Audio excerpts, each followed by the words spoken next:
Chaudhary, but we'll try and do our best here. My name is Abhishek Shukla. I'm Managing Director of Prosperity 7.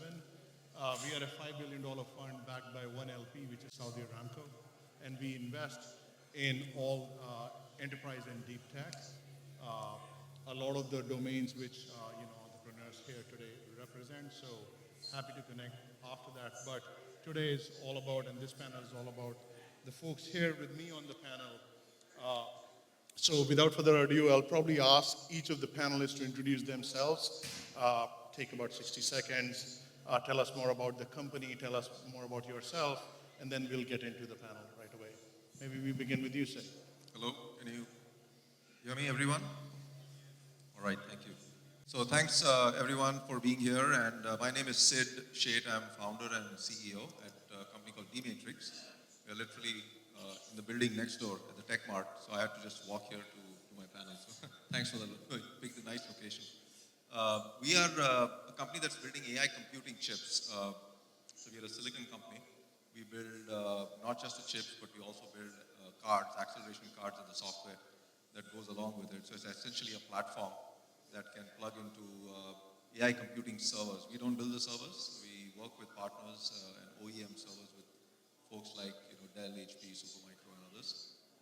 And then we take a total solution in partnership with them to the big data center. So our target market is the data center market, which could be sovereigns, hyperscale, what they call neo clouds now. These are AI-specific clouds, or even the enterprise cloud. So these are the four broad buckets of customers that we serve. The company has been around for about 6 years. We have raised 200 million plus in capital from Playground Global, Microsoft, Temasek, which is a Singapore sovereign fund, Mirai Asset, Samsung, SK Hynix, and a few others. Hello, guys. As he said, very tough to follow Jay on this stage, but thank you for having me. Co-founder at Traceable. Traceable is a company which is in the business of protecting applications for businesses. So the next time you open up your phone and launch your banking application and transact there, or you're booking a ride on your favorite shared app, or you're watching movies on your phone, there is a possibility that Traceable is monitoring and securing that transaction in the backend. Thank you. Hello everyone, my name is Anand, Kashyap. I'm co-founder and CEO of Fortanix. We're not walking distance from here, but less than a mile from here, so very close to here as well. In data security, we build solutions for encryption, key management, and do all of that using technology called confidential computing. We are one of the pioneers. Started working with the chip companies early on to build a software layer on top of confidential computing and then build data security solutions on top of that. Our mission is to secure some of the most sensitive data that large enterprises have using a data security platform that we have built using confidential computing. So glad to be here. This is Mihir Shukla, CEO and Chairman of Automation Anywhere. We are an agentic AI and automation company. We today run 300 million AI agents. We see a world where 40 to 50% of the work as we know it today will be autonomous. Other 40-50 will be assisted, and the completely new definition of work is emerging, and we are at the leading edge of it. One more way I'll describe us is that we are a bootstrap company many years ago. Then in 2018, we raised the largest Series A of that time, about 550 million. Eventually, we raised just about $1 billion, and today we are profitable and generate tens and hundreds of millions of free cash. So it's a whole cycle that you go through. The reason why I share that with you is that along the way, we made our share of mistakes, and we got a few things right. Happy to share and learn and discuss.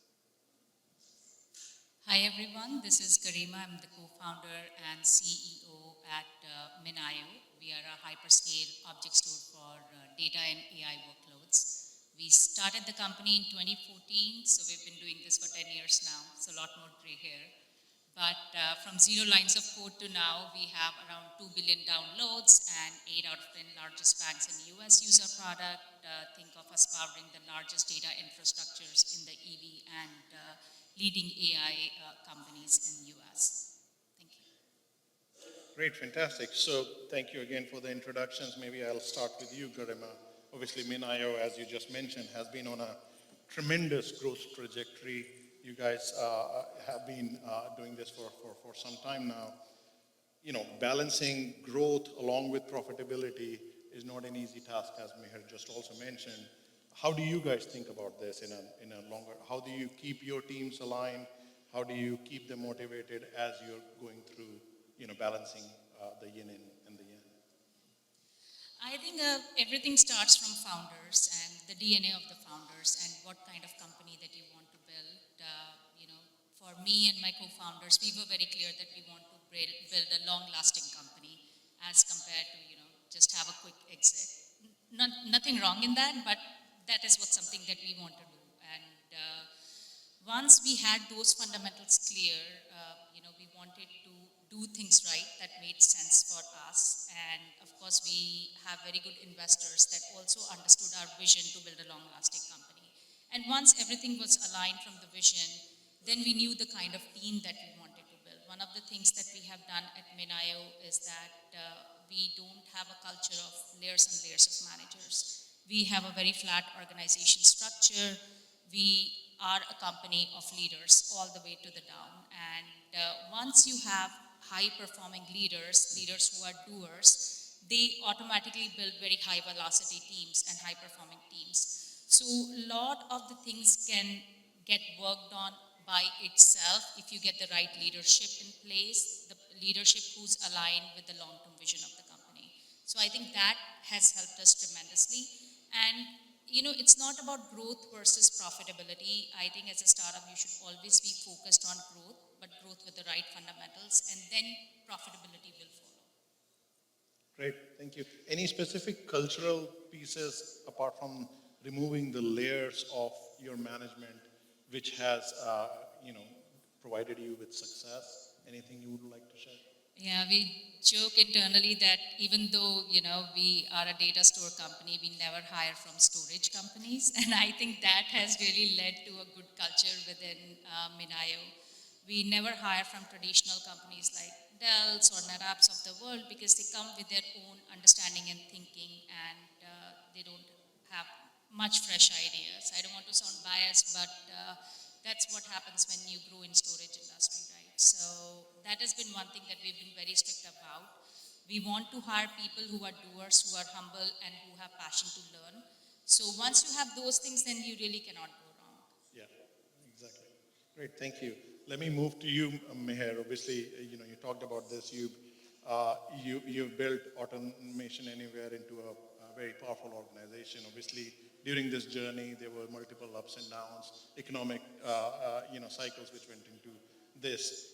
What key lessons which you will like to share with the audience here along your journey, and especially as the world is evolving with AI, which you just mentioned as well?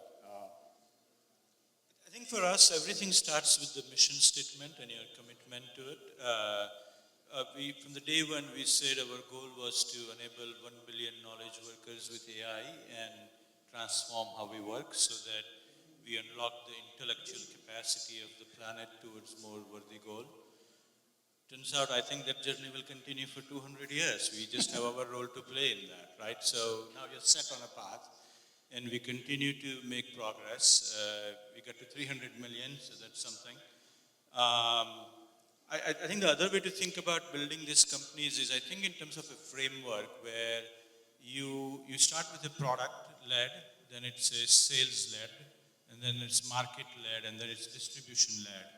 And along the way, although it's a framework, what happens is, as you're going forward, the underneath products are changing, because everything is changing constantly. So, but at different times, something is more important than all others, so the framework helps. I think one thing to think is that while we are opportunistic and fast at things and taking advantage of market conditions and opportunities, along the way you have to solve some hard problems that are valuable. Because as this new market trends comes and shifts, it gives you time to adjust to it. For example, in our case, we connect to 50,000 applications on the planet. Good luck if anybody wants to do that. Or for 8 years, we've been doing things with AI in a business processes for 300 million processes. That's not something you could do overnight, no matter how much money you have. So when you solve hard problems, it gives you a little more time to adjust as the world changes. Yeah, so maybe just as a follow-on question, talk to the audience about any pivotal decisions you made along this journey, and what would be the most impactful lesson if you were to look at the last 10 years? So one of the rules I've learned is that if it is inevitable, it'd rather be urgent, because it's going to happen anyway. So 3 years ago, one of the decisions we made is, like we believed in our vision, which is a billion people transforming how they work, which means I will end up competing with every large software company in the future, which means I was on-premise. I needed to be combination of cloud and private cloud in a way that world was evolving. And that transition is inevitable. And it will be very hard to do it in a public eye, so we started it early. I got some gray hairs out of it, but those are always hard ones financially because of the revenue recognition. But today, 97% of our customers are on a latest code base versus 12 different versions of code. That's unbelievably fantastic for us. So, but those are hard battles to fight, and you go through it, and you also discover which of your team members are meant for that journey, right? So along that, you learn the gems in your organization. Exactly. Let me move to you, Anand. Obviously, we heard from Jay, cybersecurity is evolving rapidly. There's a lot of involvement from nation states these days. There's a shift towards what Nikesh keeps talking about, platformization, almost every day. From your perspective, what do you see as the biggest risk and the biggest opportunity in this landscape? One thing that Jay said really stood out for me when he talked about network being so vast and there's no longer a perimeter. Since there's no longer a perimeter, there's no longer a firewall, right? And that's where they started building a zero trust network access, policy-based network decisions, communication decisions. And that is very powerful. When we looked at it, we thought, okay, what are the bad guys after? They're not really after your infrastructure that much, but they're after your data, right?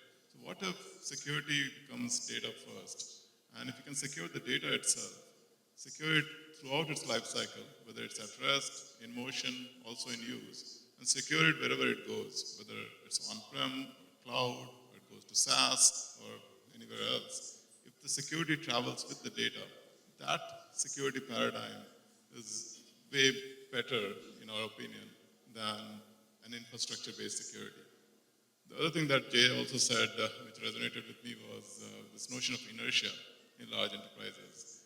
People don't want to change. They're still buying firewalls. They're still buying the same security products. And the world has changed. The threat vectors have changed. With AI, now the bad guys have the ability to process vast amount of data very quickly, build very sophisticated attacks, phishing attacks, all of that. And the security tools also need to evolve. So while there is a need for new security tools to evolve, I think the way security industry has approached this is platformization. You become like a supermarket of all security tools, and you buy everything from the same vendor, for example. And that is good for the big players. For smaller security players, it actually hurts us because now we are competing against the Palo Altos and the CrowdStrikes all the time. At the same time, in data security specifically, I think the platformization has not really happened. It's still very fragmented. And there is a way you could create a platform which starts from discovery of sensitive data to now protecting that data and creating a cycle of making it future-proof and continuously monitoring and making it better. And we are looking at some of those things as well. Okay. Yeah. Continuing on the thought around AI and security, obviously everything is being impacted by AI. So let me move over to you.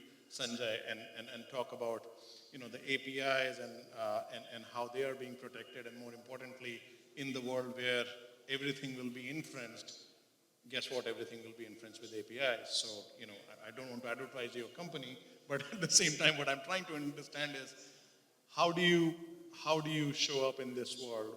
How do you think about Traceable and its position today and then in the future, please? So, Traceable AI as a modern application and API security platform. The funny story is that we started as Traceable.ai.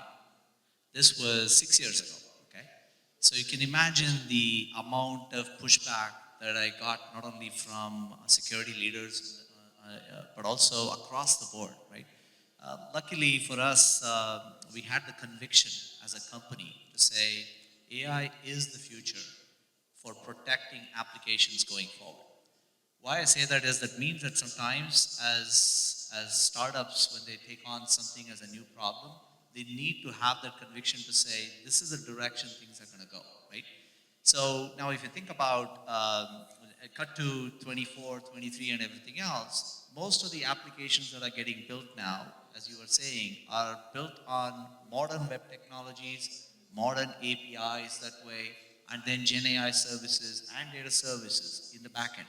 That means that if you as a company today, as a business, if you think that these modern applications can be protected with legacy technologies, as Jay was talking about and you were referring to, which is the inertia that exists in some of these large businesses to say, oh, I have my edge CDN or whatever that can actually add WAF capabilities for protecting these modern applications as well. That's where you see a lot of these breaches happening, continuing to happen now, because you cannot fix some of the modern problems with legacy products. And that's what our mission is, to make sure that we take it, as I said, to some of the largest financials, to entertainment, to retail and every other customer, to say that we can protect their modern applications with this. Yeah, no, that's great advice. One thing just for the two of you, given we've talked about cyber since the morning, for the entrepreneurs here who are thinking about building a new cyber company, or already have a new one in early stages. Obviously, the market is noisy and the challenges are everywhere. What would be your advice? This is for both of you guys, please. I think it's very important to understand your market. Security is very fragmented. There's so many tools. There's so many, and the way the market sees your product is very different, whether it's SMB or mid-market or enterprise. I think it's important to understand who you're selling into. The selling motions are very, very different. The buying motions from the other side are also very different. And that also impacts the product that you're building, because the way you do product, like PLG for smaller companies versus sales-led growth for larger companies, that impacts how you're building your product, how you're building your company as well. So those are a few things I think people should keep in mind as they're building companies in cyber. So you're almost scaring them, but please continue. I think at least my philosophy on anything as a startup or as companies that we build is, I'm not going to say it's a simple formula. I'm sure you've heard from many other people as well. Build the best product, have the best go-to-market team, build the best customer success team so that it can actually go make the customer successful. Right? Everything else is around it. Why I say that is, when you're trying to build the best product, like you're saying, you need to understand not just the market, you need to understand your customers a lot more critically. That means that you need to understand. Don't go after the whether it is AI or language models or anything else as in technology, because technology is used to solve a business use case, right? I see a lot of smaller startups that are starting up now are like, what are you doing? I'm solving application security. What are you using? I'm using LLMs. Without actually saying, what is it that's actually very unique with you that you're trying to solve the problem, right? My only recommendation would be based on hard-learned failures over a period of time would be that get to the root of what exactly you're solving rather than focusing on the technology used to be solving that, right? Use the right tool for the right job. Thank you. Well, you can't be in Silicon Valley and not talk about silicon, so let me move over to Sid. And you've been a veteran in the semiconductor industry. Obviously, the world around silicon has evolved, and it's great to see that silicon is back in Silicon Valley in many ways in the last 1 to 2 years. What is your take on this current, market around specialized silicon or AI silicon? How do you anticipate the broader market evolving? Obviously, everything is dominated by NVIDIA, bringing it to the most valuable company on the planet. But would be very interested in understanding how you think about this. Please. Yeah, thank you. So I think, we kind of went through a very lean phase in the semiconductor industry, right? Post, the internet bubble, the period between, call it, 2001 to 2015, it was very, very difficult to get any kind of chip company, funded, right? People have run a lot of stats and, it was probably a handful of companies that got funded in that 15-year window. So, there was an underinvestment in the semiconductor space for a long time. A lot of consolidation started happening in 2014 and 2015 timeframe, right? And essentially that class of companies that comes, from being a startup to becoming a mid-sized company to eventually becoming a larger company, that funnel of companies that get created just, dried up, right? So there was this 15-year window where there were like 3 or 4, maybe 5 companies that really even made the transition from a startup to a mid-sized company, and most of them got acquired because there was, the bigger companies that were like, oh my God, there is no companies getting created here, so anything that grew out, they went and acquired, right? So there was just a lot of consolidation in 2015, which essentially led to, dearth of supply in terms of diversity of supply, right? And then we ran into the pandemic a few years later, and that is what, really got people to wake up, right? In terms of, we really ran into a supply crunch. And for the first time, I started hearing about people wanting to know, hey, what is a semiconductor? What is a chip? Why is it important? How long does it take to manufacture this thing? And the supply chains, the very, very complex supply chains that go into making a chip, and not just the chip, but all the stuff around it, the packaging and the boards. And so everything was kind of revisited, right? A lot of investment flew back, into the sector. And while all of this was happening, AI was also happening, right? So you had AI as the next killer workload, which was missing. Semiconductors is a volume business. You need, for a massive infra upgrade cycle to happen, you need a new class of platform shift, new class of workload to emerge, which was missing for a long time. The CPUs dominated in the late 90s with what they call scalar workloads. But starting 2015, 2016, AI started taking off, and it's a totally different workload. It's a parallel vector workload. You need a new class of computing engine. You need a whole new, NVIDIA talks about this a lot. You basically need to reinvent the whole stack, right? Down from the compute to the infra, to the software, to everything. The data centers have to be rebuilt. So we are going through this $1 trillion upgrade cycle because there was a 15-year patch where nothing happened. And now suddenly people are like, oh, I need to upgrade my infra. It's basically, you're rebuilding the highway system in some ways and saying, hey, the old highways don't work, I need to rebuild. It's a $1 trillion upgrade. This is going to take 15, 20 years, which is why NVIDIA is doing so well. But I think it's, given the size of the upgrade, and again, there is a shift within AI, we are moving from a world of training to a world of inference, right? So the first 10 years of AI was all about training models, right? We are, if you're reading the press, in the last couple of weeks, literally, people are talking about how training is hitting its scaling limits. Basically, what they're finding out is that the models are not getting much smarter, right? If you train them more, you give them more data, they're running out of data to train models with, and the models are essentially hitting a cap. So what comes next, right? You've got all this, wonderfully trained models. You want to find a way to run inference on them, and that is where AI actually gets deployed. And that's where businesses, like the ones on the panel, are going to use that to operationalize their businesses and make them more productive. And that's where we come in.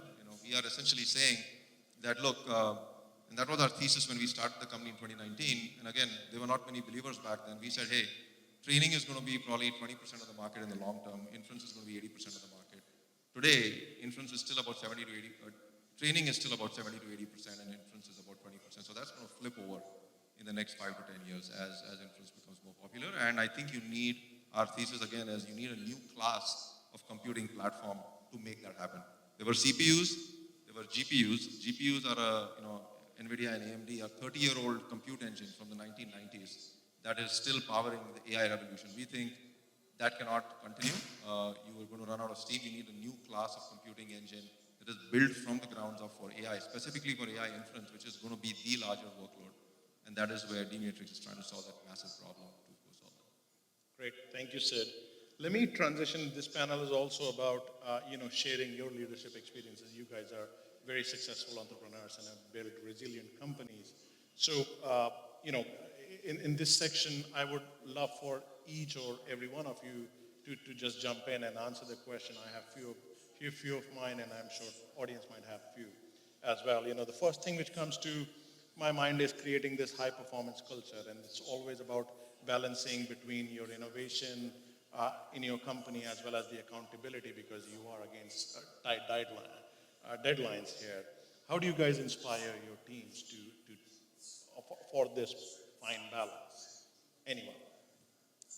I think one of the core benefits of being in a startup is innovation. I think speed is everything when it comes to startups, and that is how you can out-innovate your competitors and out-innovate the bigger players in market. Think about companies, big giants in the space, right? In my space, it's Dell and NetApp and whatnot. They have bigger budgets than, a company like, or, a startup, any time of the day. But to go address a very specific problem, what we are addressing, to get a similar kind of budget, they don't have that, right? The VCs that are supporting us in terms of funding and whatnot, a particular team within these big organizations cannot have access to that kind of resources. So for a startup with all those resources, I think innovation and speed is what will get them to the next level, and that is what is the foundation of a startup. I think there is no giveaway in terms of innovation versus accountability. I truly believe speed is everything, and as long as you're focused on the right things, right? You cannot be doing 100,000 different experiments within your organization. If your innovation is focused in being best of the breed storage product out there for unstructured workloads, then all your energy needs to be focused there, and then you out-innovate your competitors. I would say I would start by reminding my team every day, if I could, that we don't have a God-given right to exist. We earn that right every day, every week, every month. And you start that way when you're a startup. When you begin to generate tens and hundreds of millions of free cash flow, people forget that suddenly. And that's you keep reminding them, because we all know that's true. If it happens to super large companies, it could happen to anybody. I think number of layers reducing is very important, because every layer takes you 1 week of communication gap. So if my organization is five layer deep, it basically takes 5 weeks before I think of something and it reaches all the way down in an effective way. So change the ratios of managers to the employees. I think third thing is your hiring practices. I think you said there are leaders all the way down. I think one thing we have learned is that in industry you can get two kinds of people. Let's say somebody who has a 10-year experience versus somebody who has a 2-year experience 5 times over, where they have a template for a 2-year experience and they just replicate the template 5 times. I think the people who work for us, and arguably for most of us, is the person with a 10-year experience, which means it's a different product, different market, different customer, different touch point, different time. And I have learned different things along the way, and I am not just applying my old templates to the new model. And we have a specific way to weed that out during interview process. Most of the time we succeed. Yeah, absolutely. Any other thoughts, or I can, please? Yeah, I'll just add that starting the company as an engineer, it was always easier relatively to build a high-performing engineering team, because we know how they look like, what they do. But the switch for me has been trying to find and hire and retain high-performing people on the go-to-market side, hiring good salespeople, marketing people. That's a very important point, in fact, that I was about to come to that. Part of your journey is obviously talent development and identifying the future leaders who can help you guys scale. What stands out as you guys think about hiring people who can help you, whether it is in go-to-market, whether it is, as a CEO or CFO? What are you guys solving for? What are the skills? Not the acumen of that particular domain, but more, what are the soft skills that you're looking for? Please.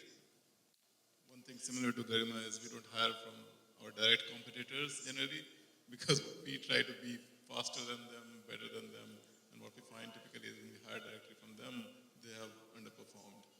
So we try not to hire from our direct competitors. But then Speed, impedance mismatch is important. speed, impedance mismatch, and even though we are a security company, what we've realized is hiring somebody with very specific domain experience also does not help that much. What we are looking for is people who have a good appreciation of how an enterprise tech stack really looks like. How does an enterprise infrastructure looks like? So even if somebody comes from a storage background or a compute background, that's fine as long as Don't they're- hire from Garima, please. Continue. and getting the right person who can understand and speak to the enterprise mindset and sell to them is more important than hiring directly from somebody who has domain experience. Any other thoughts, Sanjay, please? So let me touch on a little bit of the previous question and this one, which is kind of related. There are two points that I want to make. One is the culture that we've tried to build in the company is based on a very simple philosophy that I try to bring it into the company, which is it's your company as a philosophy. What I mean by that is me and my co-founder may have started the company, but that's where it ends. That means that every individual who comes into the company is actually building the company, like we are doing on a daily basis. Why that's very important is that means that when we are hiring people, we are looking for company builders. We're not looking for folks who are just going to come and listen to what we say or other managers say. And if you look at across the board, each of the, whether it is the product function, engineering function, sales, marketing, doesn't matter. Each one of them have either been part of building a company before in some form, or they're actually looking forward to build the next company after this company, right? Those are types of people that we look in because they're always focused on what does the customer want at the end of the day. Because it's not about just someone saying, okay, I'm just going to write this piece of code, or I'm going to go sell this to a customer. Do you really want to use the product yourself if you were on the other side? If you're writing the piece of code, how does it solve a customer problem? Right? Those are some of the things that we look for as we talk, and that's part of the culture. So customer mindset. Customer always, obsession is what I like to irrespective of call it. whichever. Yep. Anything to add, Sid? So as a chip company, I mean, obviously our constraints are a little different. It's a very, very capital intensive business. So, we have to be careful about how we go about making decisions. But at the same time, we have to run fast, right? I mean, our competition is not sitting still. And in the chip business, typically it's a 2-year cadence. You're producing a new chip every 2 years, and that's the cycle we march towards, right? How do you build a chip as a startup with constrained resources that when you produce your chip, your competition is not already caught up or exceeded you, right? Because you're making decisions almost 2 to 3 years in advance of what you will see 2 to 3 years out. So how do you make those decisions, right? So our culture is 2 things we really focus on is focus. Focus is super, super important. Less is more, right? We tell the team, don't, focus on what we need to get done and be very, very laser focused on the kind of decisions we need to make that have the maximum impact to what we're going to build 2 to 3 years out. That's number one. And the other one is, we have a fail fast culture. We'll make decisions that may not always be right? And somewhere in, the process, we'll find out that this was not the right decision. Shut it down, pivot quickly, and move to the what you think is the, next option on the list, right? So I think, and that applies to hiring also, right? We hire people. Sometimes it doesn't work out, and we try to hire slow, but if it doesn't work out, we part ways pretty quickly, right?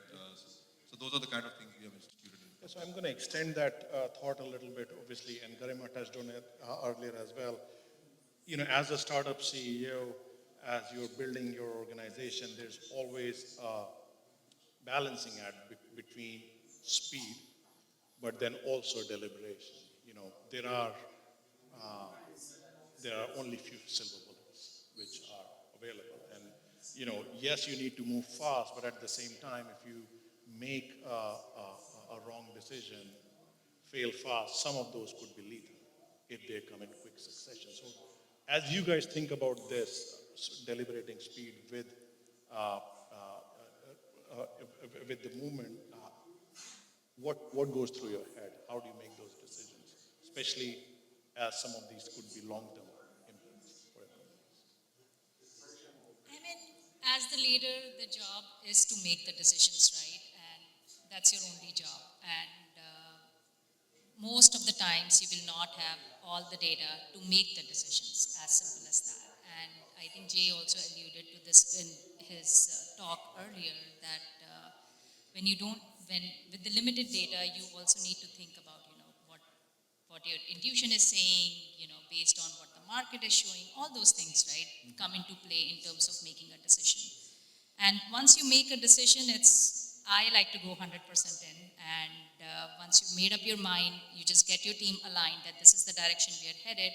But if you find some early signals that, okay, this is not what we had anticipated, you need to be able to iterate some of those things pretty quickly and make sure that the team is well communicated in terms of that alignment as well. Because a lot of times what happens is that as we are communicating to the team, we are headed in this direction, and then based on, the early feedback that you start getting, the communication of that early feedback throughout your team, and especially like once your team is big enough, right? When you're a 10-member team, it's a very different problem versus a 50-member team versus a 100-member team and so on.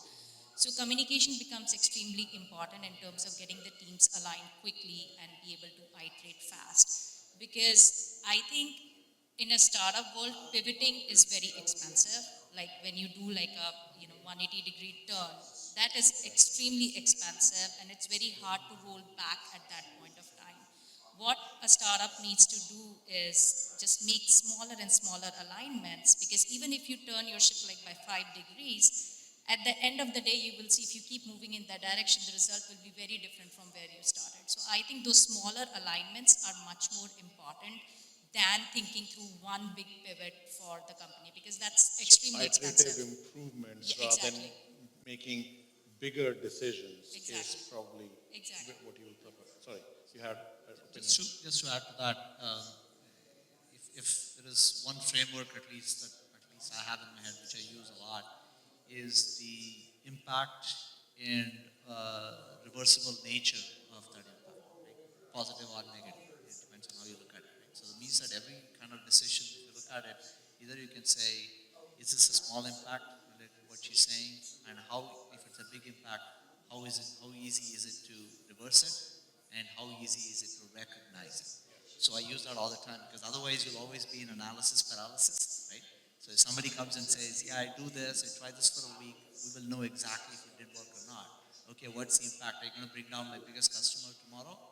Okay, then let's not do it. So it depends on, so that's a kind of weak framework that I Do you use. keep a time frame in mind that in this time frame come to a decision? Otherwise, exactly analysis. So that's where I was talking about the owner itself has that flexibility to say what it's going to take. That means that that's when, at least where I'm involved, I can make that call whether what the deeper impact is. So it's kind of like a collaboration from that point. Yeah. Any other, please? I think what you touched upon is such an important part of how fast you can move, because in a world where AI and generative AI and many other things is accelerating fast, chips are moving fast, what will accelerate executive decision making? Because if that's as slow as it used to be, nothing else moves fast. So what we learned about ourselves is there was a time when in a year we would decide out of 3 companies, which one to buy or not buy in a year. Now we are at a stage where in a day we have to make that decision. And there are 2,000 people in 19 countries, and everybody has useful opinion to give, right? So how do you in that environment make that decision that is informed, deliberate, and yet fast? So we learn from people who do this better for a living, and we borrowed those methods. And so what we created a structure is, if you walk in a meeting, there is 10 minute, if it's a 1 hour meeting, 10 minutes of facts, 15 minutes of opinions, then another 10, 15 minutes of offers and proposals, which means somebody says, we should buy it, we should do this, we should not do this. Tell me something that will move the ball, right? And then the last 15 minutes is decision. And so when you structure it like that, in absence of it, what we learned is that at 50-minute, opinions don't end. Yeah. And they can keep going, and people can keep talking about the ball without ball moving. And it creates this illusion that you're working and you're actually doing nothing. That's a great That's framework to keep in mind. Yeah. Anyone else? Just one thing to add, right? I think we are all saying the same thing, but I think attachment is typically a bad thing for a CEO, right? I think I try to at least, and people are watching the CEO and how he or she is making a decision, right? I think the first thing is, as a CEO, you should be okay saying, I don't know, right? And that is something I try to learn. I don't think I'm very good at it yet, but I'm trying to learn it. Is to say it's okay, I don't know it. Tell me, I could be wrong, right? And when people see that level of intellectual honesty coming from the top, right, it kind of filters through the organization. People are not afraid of making mistakes. They're okay to say, I don't know. And then when they run into a situation where they see, oh my God, I might be down the wrong path, they're more likely to move away from it and say, you know what, it's okay because, my management or my CEO is also fine, if he or she may not also know all this stuff, right? Great. So with that, let's actually move into a little bit more fun section, and this is more like a lightning round. I'll have a question for you guys, and I'll love a quick response without thinking too much on this one. Let's start with this. Favorite travel destination, please. I've done few peaks, last being Kilimanjaro in Africa, but I think it has to be Yosemite. I like going back to India. My family is in Ahmedabad, in India. I love going back there. The food is awesome. Very good. Mysore, hometown. Any place there is a water body, I think as long as I'm close to water, my mind works fine. So That's awesome. Favorite business book? I got recommended this book because we are going through this whole journey of, scaling the sales team and whatnot. So I got recommended this book, The Qualified Sales Leader, that I just started reading, and I think that has quite a bit of good advice in that. So I'm enjoying that. Very cool. I think I have to say three. The goal, these are all old books, but I think they're first order principles. Then there was a book called Focus, which is a very powerful force. And the third was Selling the Wheel, where it's a very entertaining written book about how you sell a wheel. And that kind of speaks to all of us. When we invent something, how do you sell it? I don't get much time to read. I listen to a lot of podcasts. Maybe I'll give you a podcast recommendation. I listen to Acquired.fm, where they go into history of iconic companies. I really enjoy listening to that. Very cool. There are two books that I've always liked. One is Good to Great, which a lot of people know. Then 0 to 1, Peter Thiel. I think very related, modern a little bit, but Thiel's book especially gets into how you can create iconic companies by going after very bigger markets and innovating in those markets. Right? The second thing that they talk about as part of many of these things, many of the books talk about is that don't follow the herd. Don't follow something that, okay, just because the competition is doing something, just don't follow it. Right? So lots of business ideas from those. for me, I love reading biographies because that's real life entrepreneur stories, and I resonate most with those. So I've read quite a few. I can recommend quite a few. I mean, I like the Nike story, the Shoe Dog, which is a great story about how Nike was created. And invariably, in all of these stories, there is a juncture where the business almost shut down, right? We went through that as a company, and you read about these stories, and they are like 2 weeks away from running out, or 2 days away from running out, and how. FedEx has a similar story, and how they survived through that time, and what they did, right? So anyway, those are my favorite. Very interesting. This is a interesting one. Your favorite failure, which turned into a valuable lesson. Again, keep it quick. This is a quick fire round, please. Yeah, I don't think so about failure so much. I think there is no failures. You just learn and move on. So I don't have that differentiation, failure or success. It's one continuum. I would say it's about when you raise, I have 3 daughters, and when you raise them, I had the same enablement material, everything same, and the 3 turned out completely different.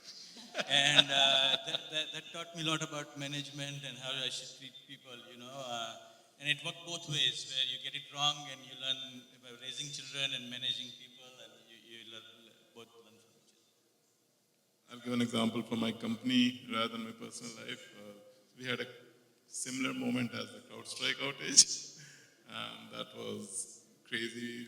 For 3 days, nobody in the company slept, and we were on call with the customer all the time, and we had massive impact because of that.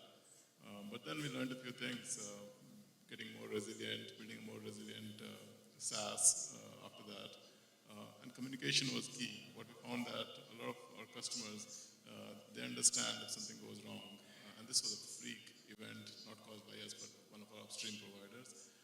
But then they appreciated that we were on the call, assuring them, communication was key, and they were looking at how we are responding in the crisis. And with that, we were able to form some long-term relationships and partnership and reach at very high levels, CIO, CEO levels that we didn't have access to previously. Very good. Of Let's course. keep it quick, please.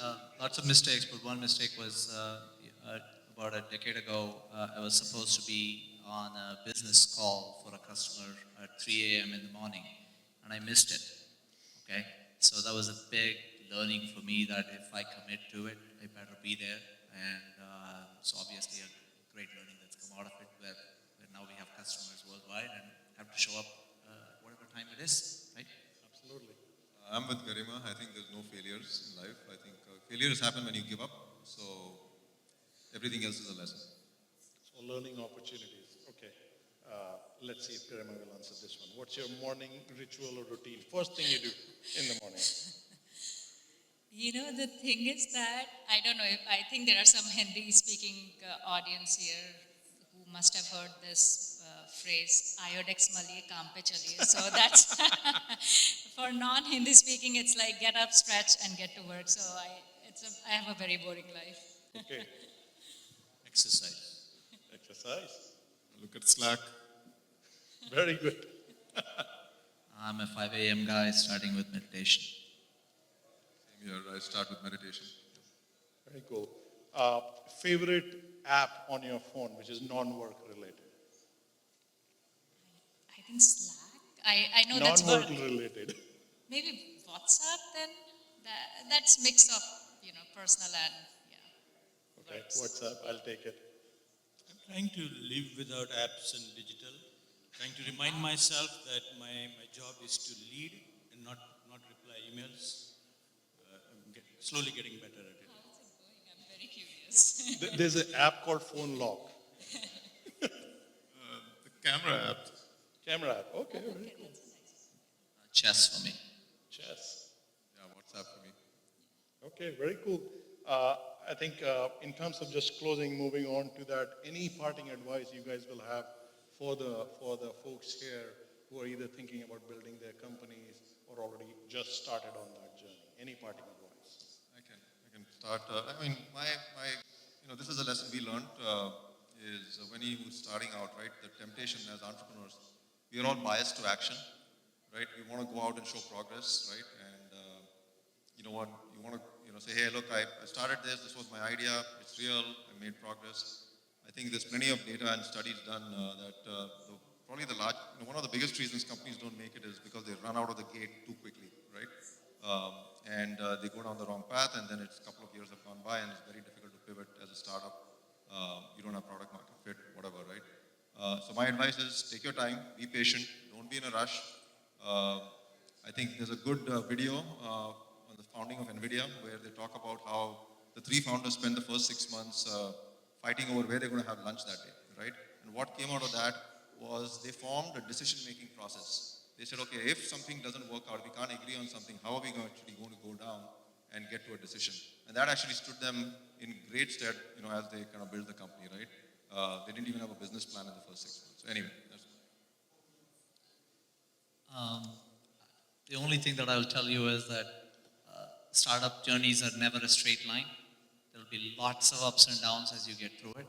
I still remember the day when we had our first large financial customer, but the next day they came and said that, sorry, we cannot purchase you because someone else is giving it as part of an unlimited ELA. So that means that you're on a high and then again a low. Luckily, we have them as a customer today for the last 3 years now, but it is going to be a journey of full of ups and downs. I totally agree with that. The highs are never as high as you'll see later in your journey. The lows are never as low as you'll see later in your journey. I think because of all of this, the life of a founder, CEO typically becomes quite lonely, and it's good to surround yourself with your peer groups, maybe outside your company, and have that support circle. Because if you are going through something, there's a good chance that somebody else has also gone through that, and being able to bounce off ideas with your peers, not VCs, but peers. I got the message. Generally good. I think as an entrepreneur, you have this romantic idea of a startup. So many people give example of NVIDIA and WhatsApp. media found its place after many, many years, and 24 people made 16 billion worth. Those are exceptions to the rule. That doesn't happen that often. Good to think about it. You should dream that way, but it's very unlikely to happen. So I think about what purposeful life you want to live, because you'll be doing this lot many hours than you think you would be doing. So is this how you want to live? Is this the purpose in life? And so even if you fail, you failed in pursuit of living the life you wanted to live. And be fast, move very fast, hire the best people. And this idea of talking to the other CEOs, oh boy, that was like a therapy session the first time I did it. And to realize nobody solved anything, but just the fact that I'm not the only with the problem solved half the problem. That's a very good advice. I think talking to your peers definitely helps. The advice I would have is primarily for the women entrepreneurs or women founders. I think don't get in your own way. And a lot of times what happens is that as women, especially, grown up in India and whatnot, a lot of times you're conditioned to think in certain way and overthink at times. And I think it's hard to break that boundary in your own mind. And I think if you break that, you'll be able to move a lot more faster. So I think for women entrepreneurs especially, if that's one thing, just have confidence and don't overthink about things. Great. That's all the time we had today. Please join me in thanking our panel here. Thank you so much. Thank you.